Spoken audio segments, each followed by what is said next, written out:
Okay, so boom. So today I want to talk about why suffering while walking the path of God is so necessary.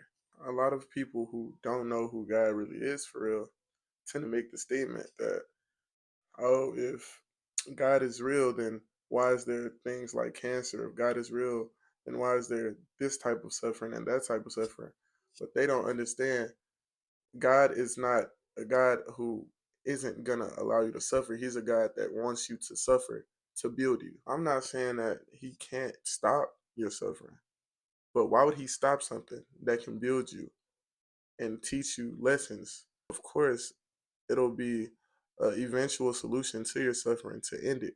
But in that moment, it's meant for you to learn to lean on him and to depend on him. If you didn't suffer, then you wouldn't have a reason to depend on him. Your sufferings not only serve as a moment for you to be taught lessons and for you to develop character, but they're also a good time for you to learn to include God in your sufferings to build that bond with him. He wants you to come to him not only when things are going good, but when you're suffering, so you can include him in it and so he can bring you peace within it.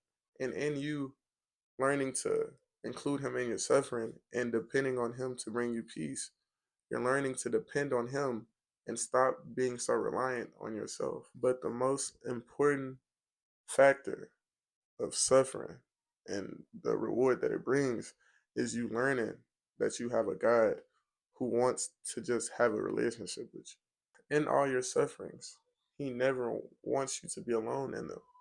He never leaves you alone in them. But how are you going to know that if you don't have a relationship with him for real? He can always bring you peace. He can always bring you peace within the chaos. He can always take the weight off your shoulders. He always has a solution worked out for your good. But how are you going to know that if you don't even put faith in him? Sometimes you might have to undergo suffering to realize that God is the only way out of it. So you can come to the realization that you're too weak and fragile to do it on your own, and that God is the way, even when there is no way. If you learn to include him during all your hardships, all your battles, and you realize that these battles aren't yours, but they're his as well, then I guarantee you'll not only grow a better bond with him, but your faith and your trust in him will become unbreakable.